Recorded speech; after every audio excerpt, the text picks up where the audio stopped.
Good morning. आज अपन start कर रहे हैं नया चैप्टर ना, सर्कल। ये बहुत इंपॉर्टेंट है। तो देखो भाई, सर्कल क्या होता है, डेफिनेशन।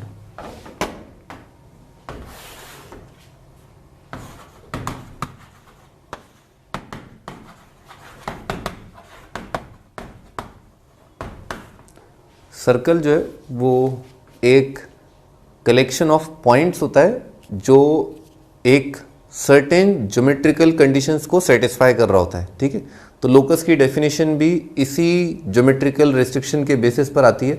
वो रेस्ट्रिक्शन ये लिखो, set of points, set of points having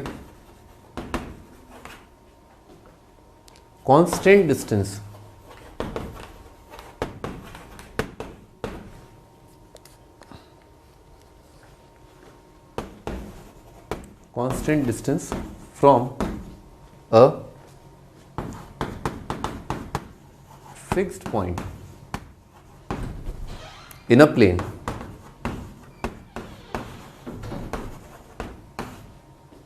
ठीक है। ऐसे पॉइंट्स का कलेक्शन जो एक प्लेन में हो और उस प्लेन में लाई करने वाले एक पॉइंट से हमेशा बराबर दूरी मेंटेन करें, तो ऐसे पॉइंट से हमें सर्कल मिलता है ना। Let's say this is the fix point. ठीक है, इसके कोऑर्डिनेट मान लो अगर अल्फा बीटा है। हमने डिस्टेंस फॉर्मूला पढ़ा था पिछले चैप्टर में, है ना।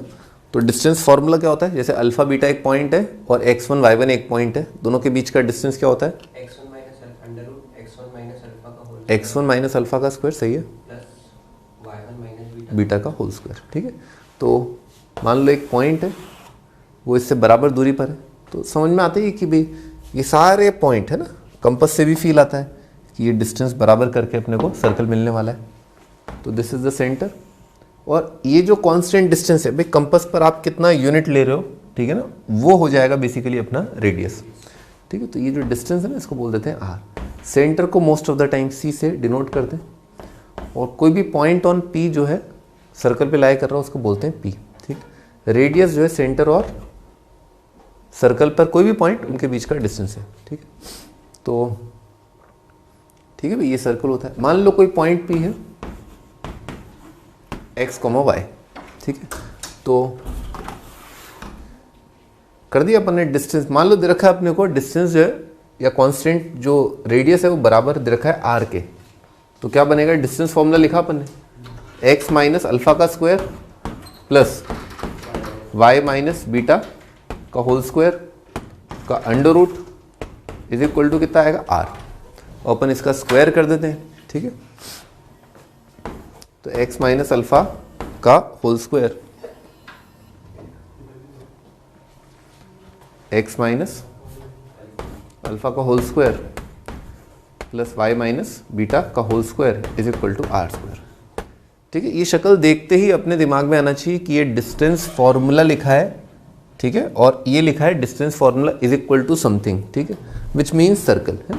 इसको लिख लो, इसको हाईलाइट कर लो, ये एक सर्कल लिखा हुआ है ना। डिस्टेंस फॉर्मूला दिखना चाहिए यहाँ से कि डिस्टेंस फॉर्मूले का स्क्वायर लिखा हुआ है, किस पॉइंट का, एक्स वाई का, फ्रॉम अल्फा बीटा, और वो किसके बराबर है, आर के।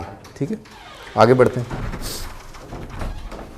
तो अपन ने भी डिराइव किया कि सर्कल का इक्वेशन क्या होगा, जैसे अपन ने पिछले चैप्टर्स में देखा था लाइन का इक्वेशन क्या होगा, ट्रिग्नोमेट्री पढ़ा था अपन ने। तो बहुत सिंपल अपन ने जो चीज़ें देखी थी कोऑर्डिनेट ज्योमेट्री में, उसी का एक एस्पेक्ट है सर्कल। और सर्कल का इक्वेशन होता है x माइनस अल्फा का स्क्वायर y माइनस बीटा का square is equal to r square. Centre क्या है सर्कल का, अल्फा बीटा, और रेडियस कितना है, r। ठीक है, ये दिखते ही सेंटर और रेडियस निकालना आना चाहिए। ठीक है, ये दे रखा है इसने, अपन ने 50 बार पढ़ लिया सर्कल क्या होता है। ठीक है ना, सेंटर क्या होता है, उसका रेडियस क्या होता है, काफ़ी अच्छे से जानते हैं। You have studied various terms, काफ़ी चीज़ें पढ़ रखी है अपन ने। कॉर्ड पढ़ रखा है, क्या होता है कॉर्ड, थोड़ा सा बता दो मेरे को। सर्कल के किन्हीं भी दो पॉइंट्स को जॉइन करके, बिल्कुल बिल्कुल, इनफैक्ट सर्कल ही नहीं, कोई भी कर्व, जैसे कोई भी आड़ा टेढ़ा कर्व भी हो, उसके अगर अपन दो पॉइंट को जोड़ दें, तो उन दो पॉइंट को जोड़ने से हमें मिलता है उस कर्व का कॉर्ड। ये उस कर्व का कॉर्ड है। Cord, segment, sector. सेगमेंट क्या होता है, याद कर लेते हैं, रिवाइज कर लेते हैं, क्या होता है सेगमेंट। कॉर्ड कॉर्ड के सेक्शंस बेसिकली। जैसे ये कॉर्ड ने 2 सेक्शंस में बांट दिया सर्कल को, एक छोटू सेक्शन एक बड़ा सेक्शन। तो छोटू सेक्शन को कहते हैं अपन माइनर सेगमेंट और ये होता है मेजर सेगमेंट, है ना।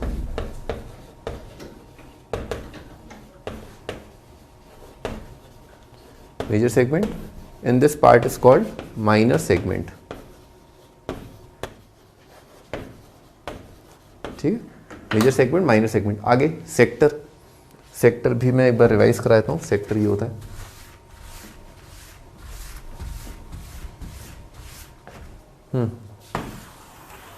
सर्कल।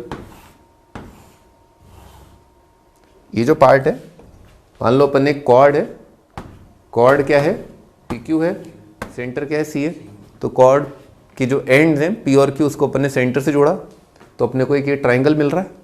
हाँ, सेक्टर क्या होता है सर? ये जो पोर्शन है P C Q P, P C Q P, हाँ जिसमें आर्क पी क्यू इंक्लूड है। हाँ सही बात है, आर्क पी क्यू इंक्लूडेड। यानी कि मैं दायरा बताते हूँ जिस शेप की हम बात कर रहे हैं, यों यों यों, ये जो हिस्सा है, ठीक है, ये जो हिस्सा है ये क्या है, sector. This is called sector. Okay,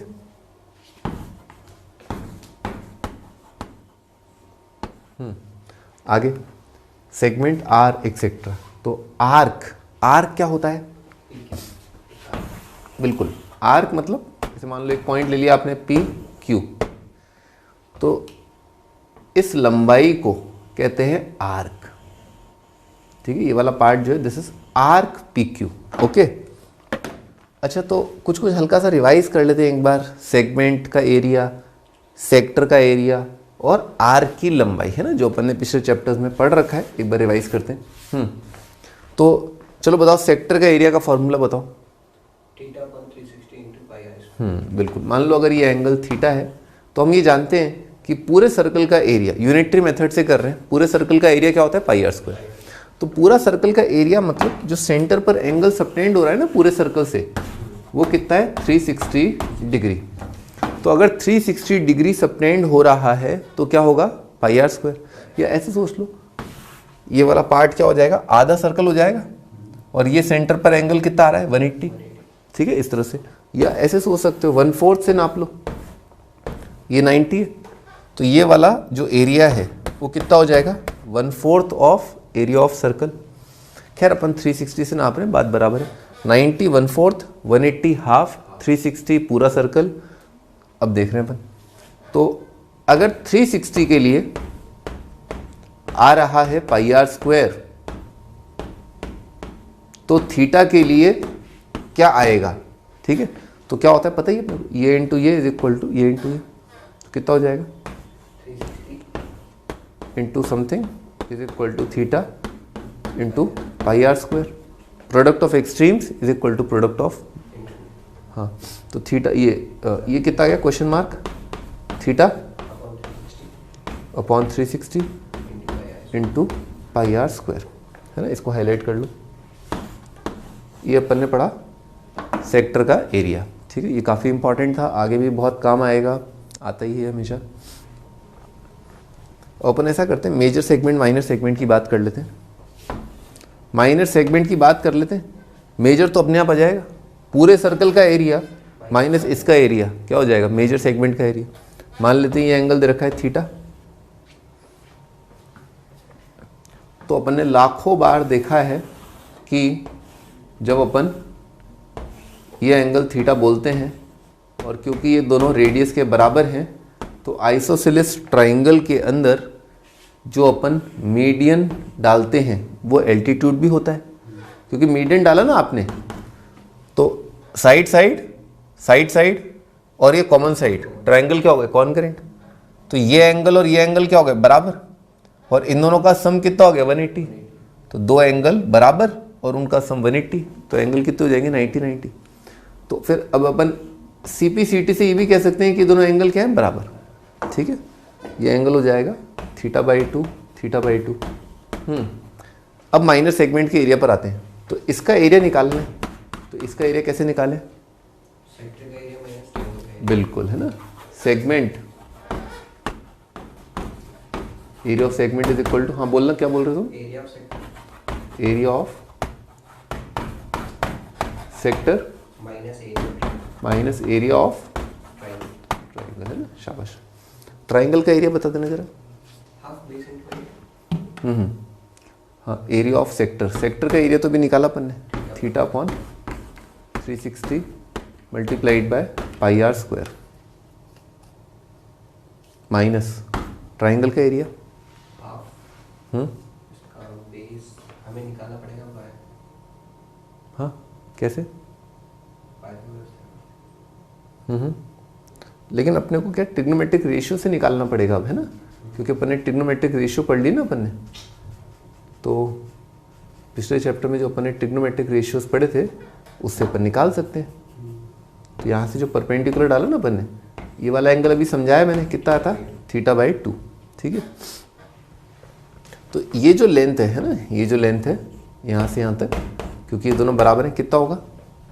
ये हमारे पास परपेंडिकुलर और साइन में sin θ/2 is equal to this length, इसको मेंशन कर देता है x, इसको x बोल देते हैं, हाँ, x/r, x/r कितना होगा ये? sin sin θ/2। और ये वाला कितना हो जाएगा? तो x का वैल्यू कितना हो गया? r cos θ/2, r sin θ/2। और ये वाला वैल्यू यहाँ से यहाँ तक अगर ये y है तो ये कितना हो जाएगा? y/r कितना हो जाएगा? cos θ/2, है ना, क्योंकि θ/2 के लिए ये साइड क्या हो जाएगी? एडजेसेंट साइड, ये बेस हो जाएगा, ये साइड क्या हो जाएगी? परपेंडिकुलर, ठीक है, इसलिए। और परपेंडिकुलर अपॉन हाइपोटेन्यूज होता है साइन, और बेस अपॉन हाइपोटेन्यूज होता है कॉस। तो हाफ बेस इनटू हाइट कर रहे थे तुम। अब बेस की लंबाई है ना, ये थोड़े ना है, बेस की लंबाई तो कितनी है? इतनी है, हाँ, तो कितना आएगा? 2r double of r sin θ/2, और हाइट कितनी है? r cos θ/2, ठीक है, ये आएगा, ये आगे एक फॉर्मूला बन गया, ठीक है। इसको सिंप्लीफाई करके ये बनता है θ/360 multiplied by pi are square, और ये बनता है r स्क्वायर sin θ/2, ठीक है। ये आगे चल के अपन पढ़ेंगे, ये बनता है, ठीक है, पर अभी फिलहाल लिख लो इसको, ठीक है, ये आता है, इसको हाईलाइट कर लो।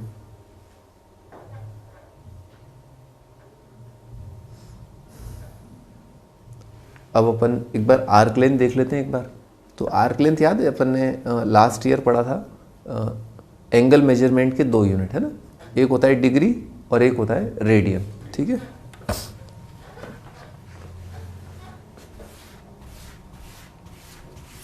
हम रेडियन की डेफिनेशन क्या थी याद है? एक रेडियन क्या होता है? जैसे 1 किलोमीटर अपन जानते हैं कितना है, 1000 मीटर, या नाप रखा है अपन ने, वैसे एक रेडियन का डेफिनेशन क्या था?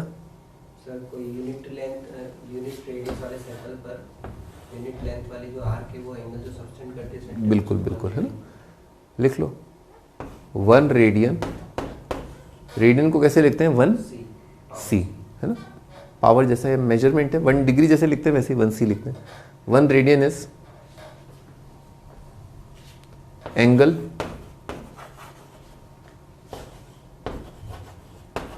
subtended by arc length of 1 unit at the center of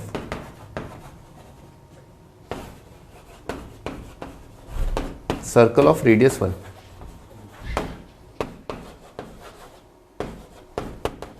Circle of radius 1.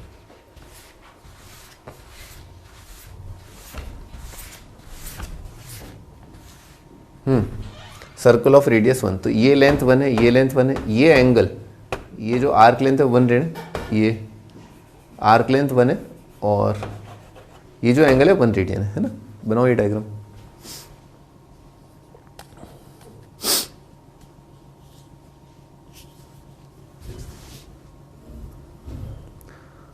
अब अपन तालमेल बिठाएंगे दो अलग अलग यूनिट्स के बीच में, जैसे करीब अपन जानते हैं कि 1 यार्ड है ना, 1 यार्ड जो है 1 मीटर में कितने यार्ड होते हैं, कितने गज होते हैं, 1.1 यार्ड। तो ये बेसिकली क्या कन्वर्जन फैक्टर कहते हैं इसको, कि एक यूनिट से अगर मुझे दूसरे यूनिट में जाना है तो किस फैक्टर से अपन मल्टीप्लाई करके कन्वर्ट कर सकते हैं। जैसे किलोमीटर मीटर में कन्वर्जन फैक्टर क्या है, 1000। अगर किलोमीटर को मुझे मीटर में कन्वर्ट करना है तो किलोमीटर को 1000 से मल्टीप्लाई कर दो। वैसे ही मैं रेडियंस और डिग्री में तालमेल बिठाना चाहता हूँ, तो मैंने ये सोचा कि 1 रेडियन जो है वो एंगल है subtended bye arc length 1 unit का। लिखो 2 रेडियन का मतलब है एंगल कितना हो जाएगा, आर्क लेंथ 2 यूनिट। 3 रेडियन का मतलब हो जाएगा कितना, 3 यूनिट। 4 रेडियन मतलब कि आर्क लेंथ की लंबाई कितनी होगी, 4। और एक और चक्कर अपने को पता है कि जो कंप्लीट सर्कल का जो पेरीमीटर होता है वो कितना होता है, 2 पाई आर। तो यानी कि 2 पाई आर, ठीक है। तो यहां पर कितना होगा, कितने रेडियन से 2 पाई आर बनेगा, भाई 1 से बनता है 1, 2 से बनता है 2, 3 से बनता है 3, तो 2 पाई रेडियस मान लो 1 है, तो 2 पाई जो पेरीमीटर है, अगर मान लो 2 पाई पेरीमीटर है तो एंगल इन रेडियन कितना हो जाएगा, 2 पाई। लिख लो 2 पाई रेडियन इज 360 डिग्री, क्योंकि 360 मतलब कंप्लीट सर्कल का पेरीमीटर 2 पाई आर, और ज़रूर यहाँ पर 2 पाई रेडियन आया होगा, तभी 2 पाई आर जो है होता है पेरीमीटर ऑफ सर्कल, ठीक है। तो 2 पाई अगर 360 तो पाई कितना हो गया, 180। इसको हाईलाइट कर लो और वेरी इंपॉर्टेंट मार्क कर लो, इससे सारी चीज़ें अपने को मिल जाएंगी, ठीक है। एक बार अपन ऐसा करते हैं, जो इंपॉर्टेंट एंगल्स हैं जो पाई और डिग्री के बीच में है वो एक बार याद कर लेते हैं। हाँ, पाई/6 कितना होगा, 30 डिग्री ना, 6 से डिवाइड कर दिया। पाई/15 कितना होगा,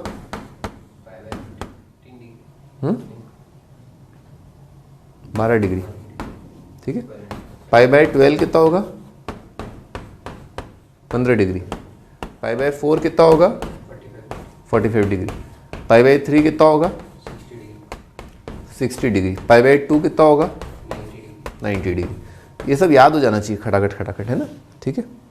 2 पाई कितना होगा, 360। पाई कितना होता है, 180। बस तुम तो ये याद रखना, पाई 180 होता है, बाकी सब कर लोगे, है ना। बस लिख करके भूल जाने वाली बात है, एक बार बस पाई इज इक्वल टू 180, फिर क्वेश्चन से याद हो जाता है, ठीक है।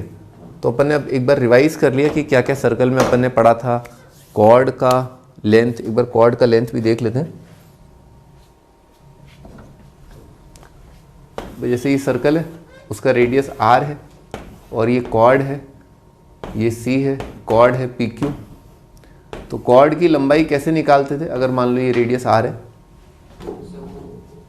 जैसे मान लो अपन ने सेंटर से परपेंडिकुलर डाला, मान लो P1 है, तो ये वाली लंबाई कितनी हो जाएगी, पाइथागोरस थ्योरम से आ जाएगा, कितना आएगा। और ये दोनों तो बराबर है, भी समझाया, तो कितना आएगा, PQ हो जाएगा डबल ऑफ, और बेस का वैल्यू हो जाएगा hypotenuse square minus perpendicular square, r square minus p square, है ना, p बोल देते हैं इसको, ठीक है। इसको हाईलाइट कर लो। ये कॉर्ड का लेंथ का फॉर्मूला है, twice √r square minus p square, है ना, पाइथागोरस थ्योरम से आया है।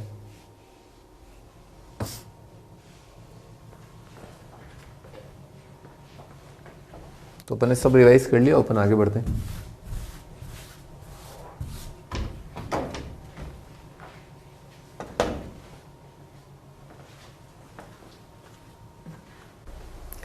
हाँ भाई, तो लिखो orientation of circle with respect to line. अगला टाइटल लिखो,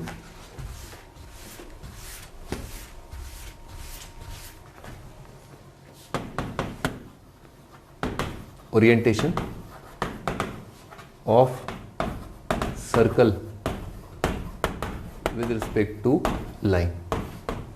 सर्कल और लाइन का क्या क्या पॉसिबल ओरिएंटेशन हो सकता है ज्योमेट्रिकली, ये देखते हैं। तो या तो संभावना ये उठती है कि अगर एक सर्कल है तो एक लाइन उसे न कट कर रही है न टच कर रही है, और इसका मतलब ये हुआ कि दोनों में कोई भी पॉइंट कॉमन नहीं है। लिखो इस बात को, no point common in line and circle. कोई ऐसा पॉइंट नहीं है जो दोनों पर लाई कर रहा हो, ठीक है। अगला पॉसिबल सिनेरियो ये बनता है, ठीक है, लाइन ने सर्कल को कट कर दिया, 2 पॉइंट्स ऑफ इंटरसेक्शन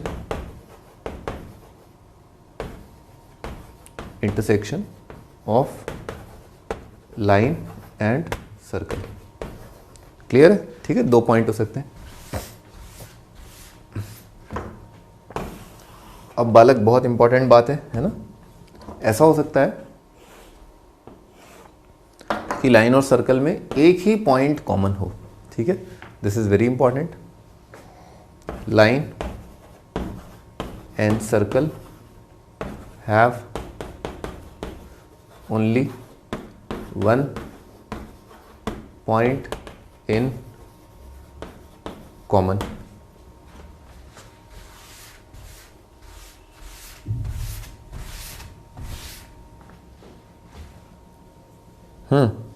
अब ये बहुत इंपॉर्टेंट ज्योमेट्रिकल सिचुएशन है जिसका नाम होता है कि, लिखो,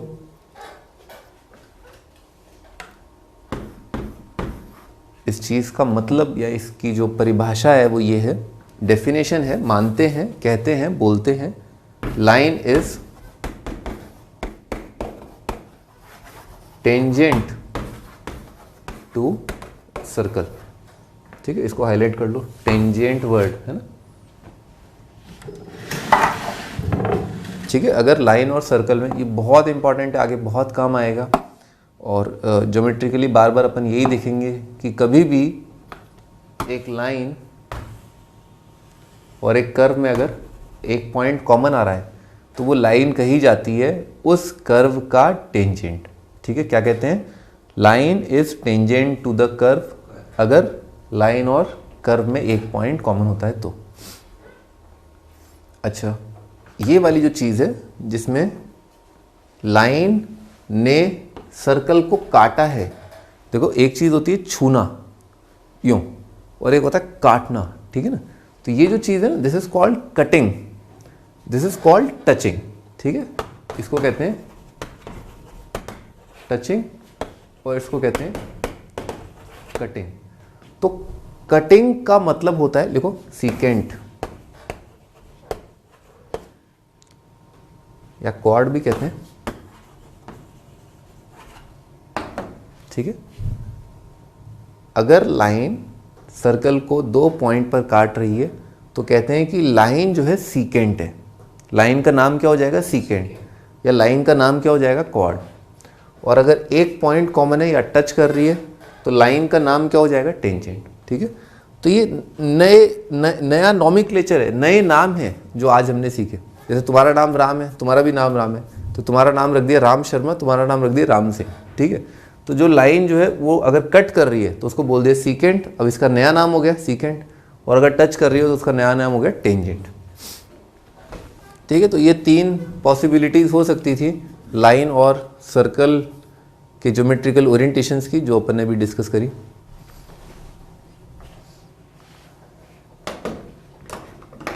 नॉन इंटरसेक्टिंग बोलते हैं, या कुछ नहीं हो रहा, ठीक है ना, लाइट लो, सीकेंट बोलते हैं, और यहाँ पर टेंजेंट बोलते हैं। ठीक है, आगे, you might have seen a pulley, ये कई बार देखा होगा इस तरह की चीज़। जैसे ये सर्कल है, पुली का एग्जाम्पल यो लिया है, इसलिए लिया है क्योंकि प्रतीत होता है ऐसा कि जो रस्सी है वो इस पुली नामक सर्कल पर टेंजेंट की एक्टिविटी कर रही है, टच कर रही है।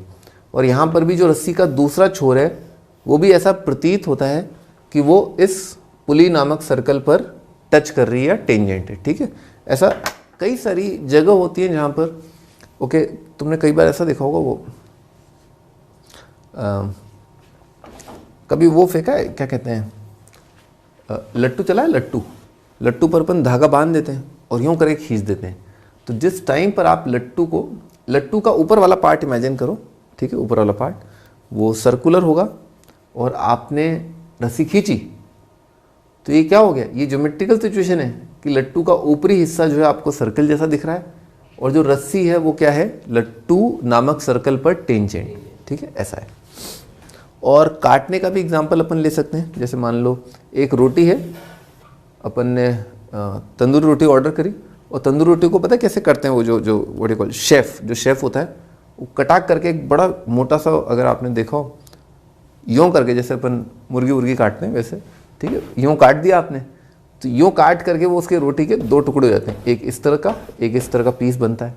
तो यानी कि जब आप काट रहे हो तो ये एक्टिविटी क्या है कि चाकू जो है is a secant of circle, ठीक है, इस तरह से। तो बहुत सारी ज्योमेट्रिकल सिचुएशंस हैं जहाँ पर हम देखते हैं कि सर्कल पर ये चीज़ टेंजेंट है, सर्कल पर ये चीज़ सीकेंट है।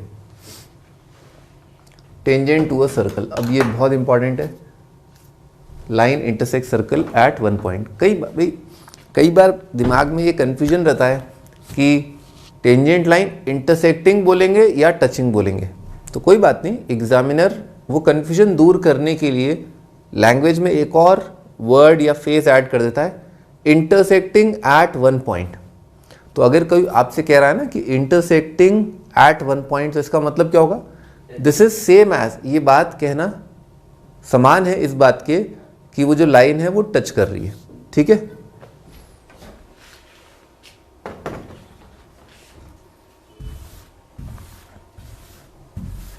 हाँ भी, अब ये एक्टिविटी अपन कर रहे हैं, ठीक है।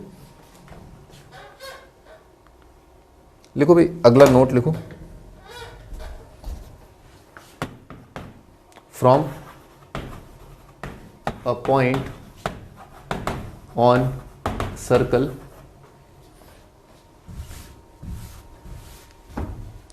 exactly one tangent line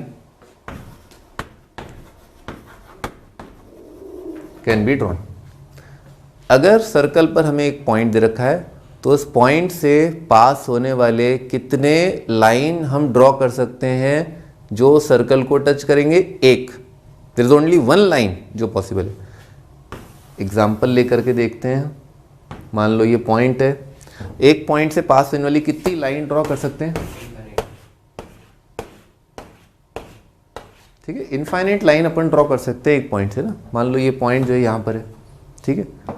अब थोड़ा सोचो, यूँ किया तो काट देगा ये सर्कल को, यूँ किया तो काट देगा, यूँ किया तो काट देगा, यूँ किया तो काट देगा। केवल एक ही ऐसी है जो टच कर रही है। हल्का सा भी यूँ किया ना, मान ले, ऐसे मान ले तो कि पहले तो अपन ने टेंजेंट ही ड्रॉ किया और यूँ किया तो काट देगा और यूँ किया तो काट देगा। तो चुन्नू मुन्नू सा इधर हुआ कि कट गया सर्कल, और चुन्नू मुन्नू सा इधर हुआ तो कट गया सर्कल। इसका मतलब इस पॉइंट से पास होने वाला केवल एक लाइन पॉसिबल है which is touching the circle. Okay, तो ये ज्योमेट्रिकली हमने समझा, सोचा, देखा, पाया, ढूंढा, मिला कि इस पॉइंट से पास होने वाला एक ही लाइन है which is touching the circle, ठीक है। You can observe that there is only one tangent, है ना, एक ही टेंजेंट है। Position A B move towards A dash B dash. फिर आगे लिखो नोट करके, एक और बहुत इंपॉर्टेंट बात सामने आ रही है, दिलचस्प बात। सर्कल, एक पॉइंट, लाइन कटिंग सर्कल।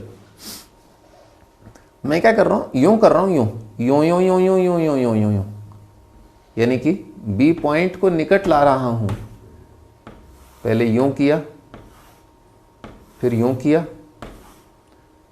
फिर यूं किया, आ रहा हूं ना पास धीरे धीरे, ठीक है। तो हो क्या रहा है कि लिखो,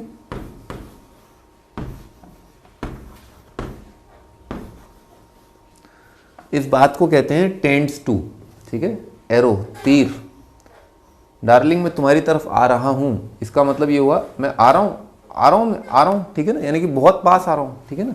तो एज बी टेंड्स टू ए, जैसे जैसे बी जो है वो ए की तरफ टेंड कर रहा है, ठीक है। लिखो, अब तो कॉर्ड का मतलब हम समझ ही गए, कॉर्ड का मतलब क्या है, सीकेंट। तो हम कॉर्ड शब्द यूज नहीं करेंगे, हम सीकेंट बोलेंगे। तो लिख लो सीकेंट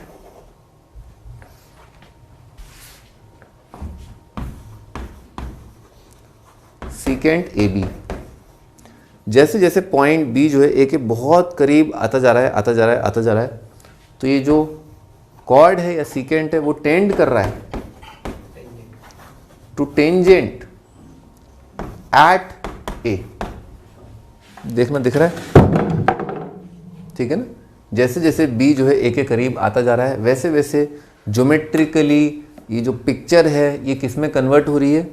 अभी फिलहाल तो ये कॉर्ड था जो सर्कल को 2 पॉइंट पर कट कर रहा था, पर जैसे जैसे बी ए के पास आता जाएगा तो ये कॉर्ड जो है सर्कल को एक ऐसी ज्योमेट्रिकल सिचुएशन की तरफ ले जा रही है जब ये लाइन और सर्कल में केवल एक ही पॉइंट कॉमन आएगा, ठीक है। और वो ज्योमेट्रिकल सिचुएशन क्या होती है जब लाइन और सर्कल के बीच में एक ही पॉइंट कॉमन होता है, line is tangent, line is tangent to circle.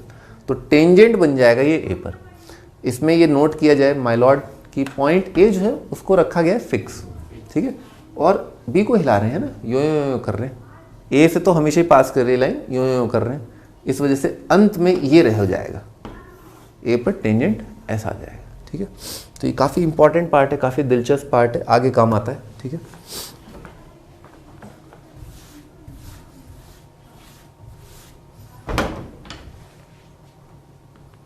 The tangent to a circle is a special case of secant and two endpoints of coincide, ठीक है। तो जब दोनों को कोइंसाइड करती है, वही जो मैं बता रहा हूँ वही बात बोल रहा है ये। Draw circle secant, draw various lines parallel to secant on both sides. You will find that after some length of chord cut by lines will gradually decrease in the points intersection of line and circle are coming closer and closer.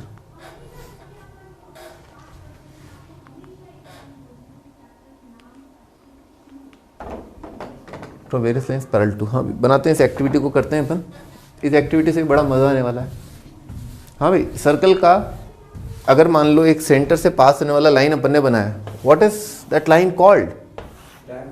Diameter, ठीक है ना। Centre से पास होने वाली line को कहते हैं circle का डायमीटर। तो भाई साहब ये कह रहे हैं कि भैया ऐसा करो, लाइन ड्रॉ करो खूब सारी, इसके parallel parallel parallel parallel parallel parallel parallel parallel parallel parallel parallel, ऐसे लाइन ड्रॉ करी करो।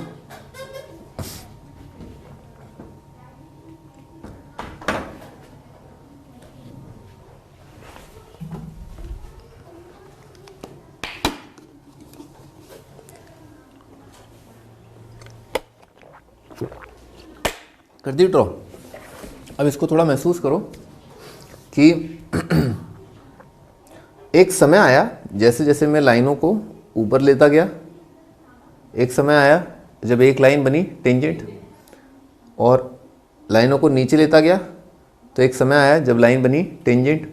तत्पश्चात ऑफ कोर्स कि वो जो लाइन है वो इंटरसेक्ट बिल्कुल नहीं कर रही है, और एक समय के बाद यहाँ पर भी इंटरसेक्ट नहीं कर रही है। तो कुछ समय तक तो लाइनें जो हैं वो रहीं सीकेंट, फिर उसके बाद बन गई टेंजेंट, ठीक है। अच्छा, इन दोनों टेंजेंट लाइनों के बीच का जो दूरी है वो क्या होगा? डायमीटर के बराबर, है ना, ट्वाइस ऑफ रेडियस, ठीक है।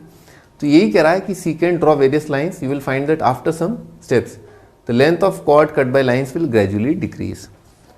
देख रहे हो कॉर्ड की लंबाई जो धीरे धीरे घट रही है, यहाँ से यहाँ तक का दूरी, और वो उस फॉर्मूले से भी दिख रहा है, twice under root r square minus p square. R तो फिक्स है सर्कल का, पी का वैल्यू धीरे धीरे अपन क्या कर रहे हैं, कम कर रहे हैं। यहाँ पर पी का वैल्यू कितना हो गया टेंजेंट के लिए, पी कितना है आर, तो पी अगर आर है तो ये कितना हो जाएगा 0, ठीक है। तो कॉर्ड की लंबाई कितनी हो जाएगी 0 अगर टेंजेंट है 0, ठीक है। और अदरवाइज भी दिख रहा है कि पी का वैल्यू बढ़ाते जाओगे तो ये क्वांटिटी क्या हो रही है, कम, ठीक है। यही कह रहा है वो।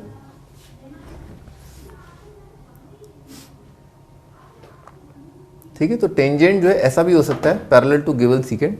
ये टेंजेंट है एक सीकेंट के पैरेलल, ये टेंजेंट है पैरेलल टू गिवन सीकेंट। तो एक गिवन लाइन के पैरेलल कितने टेंजेंट हो सकते हैं सर्कल पर? तो बिल्कुल, है ना, लिख लो 2 parallel lines can be tangent to circle. दो पैरेलल लाइन हो सकती हैं जो सर्कल पर टेंजेंट हो, और लिख लो हैविंग डिस्टेंस बिटवीन देम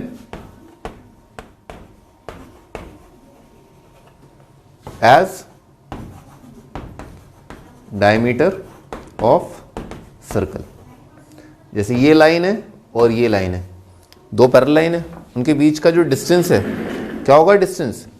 भी आप यहां से ना कोई पॉइंट लेके यहां पर परपेंडिकुलर डाल दो, this would be called the distance between the parallel lines. ठीक है, अब मान लो कोई सर्कल बनाया आपने, और ऐसा सर्कल बना रहा हूं मैं जिस पर ये लाइन और ये लाइन दोनों टेंजेंट है। कैसे बनेगा वो सर्कल? बनाना जरा। बिल्कुल ठीक है ना, ऐसा बन जाएगा तो वो सर्कल होगा ऐसा। तो दिख रहा है कि ये दोनों जो पॉइंट हैं उस सर्कल के क्या हैं? डायमेट्रिकली ऑपोजिट एंड होंगे। ठीक है, तो इसी वजह से अगर दो पैरेलल टेंजेंट आपने बनाए हैं तो उन दोनों लाइनों के बीच का जो दूरी है वो किसके बराबर होगा? डायमीटर ऑफ सर्कल के बराबर होगा, है ना। ये काफी इंपॉर्टेंट पार्ट है।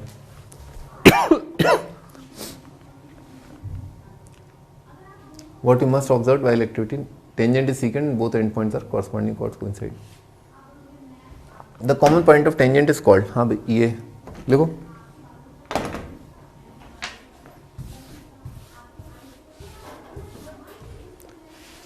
the common point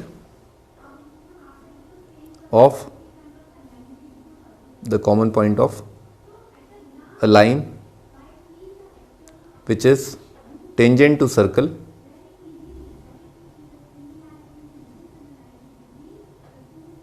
is called point of tangency.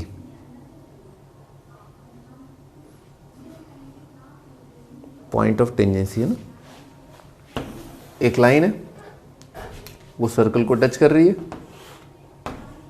मान लो इस पॉइंट पे टच कर रही है, पी पॉइंट। तो जहां पर लाइन सर्कल को टच करती है उस पॉइंट को कहते हैं पॉइंट ऑफ टेंजेंसी।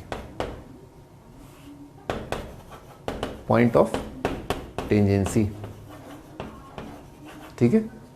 लाइन जहां पर सर्कल को टच कर रही होती है उसको संबोधित करते हैं, उसको बोलते हैं कि वो है लाइन का point of tangency on circle. ठीक है, इस तरह से बोलते हैं।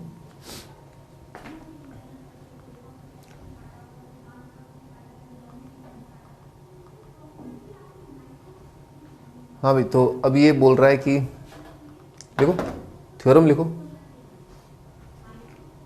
टेंजेंट एट, ये थ्योरम लिखो, tangent at any point is perpendicular to the radius through the point of contact. Tangent जो है, डायग्राम बनाते हैं इसके लिए, ये सर्कल, ये लाइन। अब ये कह रहा है कि सेंटर को अगर आप जोड़ोगे ना सर्कल के इससे, ठीक है, तो ये एंगल क्या आएगा? 90। ये प्रूफ करना है। ठीक है, तो अपन ने इसको साबित करने के लिए ऐसा किया, इसको किसी और पॉइंट से जोड़ दिया। किससे नहीं जोड़ा? इससे नहीं जोड़ा, इसके अलावा कई पॉइंट होंगे इस लाइन पर, उनसे जोड़ दिया। देखो सी पी टी, क्या प्रूव कर सकते हो यहां से?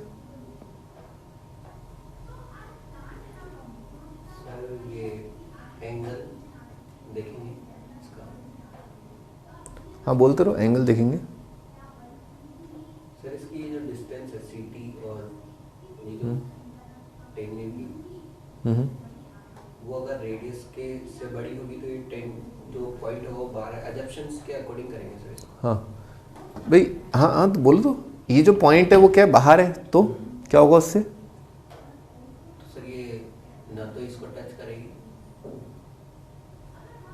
भाई एक मैं फंडा बता देता हूँ, है ना, याद करो। जैसे कोई लाइन है, तो आपने ये प्रूफ किया था पिछली क्लासेस में कि अगर अपन मान लें एक पॉइंट से मुझे इस लाइन का सबसे क्लोजेस्ट दूरी निकालना है, ये एंगल 90 है, ठीक है, तो क्लोजेस्ट डिस्टेंस कौन से, किस डायरेक्शन के अलॉन्ग होता है? 90 के अलॉन्ग।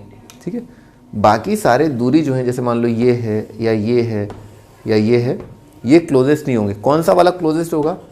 इस पॉइंट का इस पॉइंट से डिस्टेंस, जब ये एंगल क्या होगा 90, ये होता है शॉर्टेस्ट। कैसे प्रूव किया था अपन ने? हाइपोटेनस से, ये हाइपोटेनस है, ये परपेंडिकुलर है। कोई भी और डिस्टेंस ले लो, उससे जो ट्राइंगल बनेगा CPT, हाँ तो इसमें P क्या हो जाएगा? सबसे कम, क्योंकि 90 है ना, 90 के सामने वाले क्या हो जाएंगे? हाइपोटेनस। तो ये बड़ा या ये बड़ा? ये बड़ा, तो सबसे छोटा क्या हो गया? ये हो गया, ठीक है। अब यहाँ पर भी देखो, मान लो मैंने ये सब कनेक्ट कर दी, बहुत सारे ऐसे कनेक्ट कर दिए, ठीक है। तो इन सभी ट्राइंगल में पॉइंट पॉइंट पॉइंट, ठीक है, ऐसा कर दिए। तो इसमें कौन बड़ा हो गया? CT बड़ा हो गया, CP छोटा हो गया। इसका मतलब क्या हुआ? वो जो CP वाली डिस्टेंस है वो कम है, यानी हाँ, CP वाली जो डिस्टेंस है वो कम है और CT वाली ज़्यादा है। और हमेशा ऐसा होगा, क्योंकि इसमें लाइन में और सर्कल में कितने पॉइंट कॉमन है? 1। तो ऐसा नहीं होगा कि ये जो लाइन है वो दोबारा सर्कल को कट कर रही है। ये पॉइंट क्या इस लाइन पर हो सकता है क्या? नहीं, ये पॉइंट लाइन पर नहीं है, क्योंकि लाइन टच कर रही है, तो बस यही पॉइंट जो है सर्कल पर है। तो इसका मतलब अगर ये पॉइंट लाइन पर नहीं है, तो ये जो लंबाई है वो डेफिनेटली, ये जो लंबाई है डेफिनेटली CP से ज़्यादा है। तो इससे क्या हुआ? क्या ये बन गया हाइपोटेनस, ये बन गया परपेंडिकुलर। तो अगर ये परपेंडिकुलर है तो ये एंगल क्या हो गया? 90, ठीक है। शॉर्टेस्ट डिस्टेंस है ये, इसलिए ये एंगल 90 हो गया। By theorem above we can also conclude that any point on a circle there can be only one and only one tangent, ये भी बोल सकते हैं। The line containing the radius through the point of contact is called the normal to the circle at the point, है ना। ये तो लिख लो, एक डायग्राम बनाओ। इस बात को दर्शाने के लिए एक और डायग्राम बनाते हैं।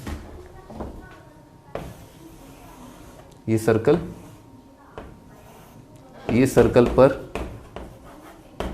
टेंजेंट लाइन, ये 90, इसको कहते हैं CP, और यहाँ पर कोई पॉइंट मान लिया T, तो CP जो लाइन है उसे कहते हैं नॉर्मल, CP इज नॉर्मल, और PT जो लाइन है इसे कहते हैं टेंजेंट, ठीक है। तो नॉर्मल लाइन हमेशा क्या होगी? सर्कल के सेंटर से पास होगी, है ना। लिख लो, normal of circle always passes through centre. Normal of circle always passes through centre.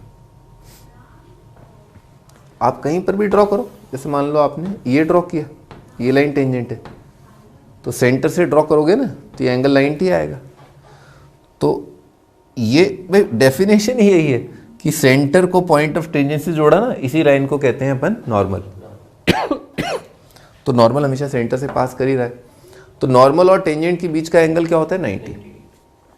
ये बात भी आगे बहुत काम आती है कि हमेशा सर्कल पर ही नहीं, किसी भी कर्व पर टेंजेंट और नॉर्मल के बीच का एंगल हमेशा क्या आएगा? 90, ठीक है। नॉर्मल की परिभाषा ही ये होती है कि टेंजेंट के परपेंडिकुलर, ठीक है। तो नॉर्मल से अपने को पता चला, लिखो normal is also diameter. Normal is same as diameter. कई बार नॉर्मल को डायमीटर भी बोलते हैं, लॉन्गेस्ट कॉर्ड भी बोलते हैं। लॉन्गेस्ट कॉर्ड क्या होगा? डायमीटर, ठीक है। नॉर्मल, डायमीटर, लॉन्गेस्ट कॉर्ड, ठीक है। आगे बढ़ते हैं। अगला एक्सरसाइज है 10.1, है ना। तो how many tangents can a circle have? एक सर्कल पर कितने टेंजेंट ड्रॉ किए जा सकते हैं? इनफाइनाइट। कोई कंडीशन थोड़ा ना बोलिए। हर एक पॉइंट पर कितने टेंजेंट? एक। और सर्कल पर कितने पॉइंट? इनफाइनाइट, ठीक है। तो इनफाइनाइट पॉइंट से हर एक पॉइंट पर टेंजेंट ड्रॉ कर सकते हैं, तो सर्कल पर कितने टेंजेंट ड्रॉ कर सकते हैं? इनफाइनाइट। लिख लो इनफाइनाइट। इनफाइनाइट का शॉर्टकट ये होता है इनफाइनाइटली मैनी, ऐसे भी बोला जाता है। Fill in the blank. Tangent to a circle intersect it in how many points? 1 point. A line intersecting a circle in 2 points is called secant या chord. A circle can have dash parallel tangents at the most. 2 parallel tangents at the most. ज़्यादा से ज़्यादा. The common point of tangent to a circle and the circle is, है ना, 2 parallel tangent at the most समझ में आ गए. जैसे ये है, बस यही तो है, ये और ये 2 parallel. हाँ. The common point of tangent to a circle and the circle, point of tangency. Tangent PQ at a point P of circle of radius 5 meets a line through center O. बनाते हैं मैं इसको, यहाँ पर बना लेते हैं. पढ़ना भाई क्या कह रहा है ये. Tangent PQ circle, tangent PQ at a point P, PQ at a point P of circle of radius 5, ये रेडियस सेंटर से जोड़ दिया 5 है. Meets a line through the centre O बोला है इसको, एट पॉइंट Q, ये पॉइंट Q है. सो दैट OQ कितना है, 12 है. तो हम जानते हैं यहाँ पर एंगल क्या बन रहा है, 90. अब 90 के सामने वाली साइड कौन है, 90 के सामने हाइपोटेन्यूज. वो कौन है, OQ है, PQ है, OP है, क्या है, OQ. तो ये क्या पूछ रहा है, PQ, इसकी लंबाई पूछ रहा है. बताना बालक क्या आएगी, 12 का स्क्वायर माइनस 5 का स्क्वायर. अंडर रूट ऑफ 12 का स्क्वायर माइनस 5 का स्क्वायर. कितना हो जाएगा ये, 119 आ जाएगा और क्या है ना, 144 माइनस 25. D option. Draw circle and 2 lines parallel to given line such that one is tangent and other secant to the circle. Draw circle 2 lines parallel to a given line. जैसे ये मान लेते हैं ये गिवन लाइन है, ठीक है. अभी कह रहा है ड्रॉ सर्कल एंड 2 लाइन्स, 2 लाइनें बनानी है. एक तो इसके पैरेलल, जो एक तो टेंजेंट हो जाए, ये बना दी अपन ने एक लाइन, और एक सीकेंट हो जाए, एक बना दी. क्लियर है. ये given line, given circle, this is tangent to the line, this is secant to the line. ठीक है भाई, आज की सभा जो है अपन यहीं पर समाप्त करते हैं. नेक्स्ट सन पे स्टार्ट करेंगे यहाँ से. Till then take care, good bye.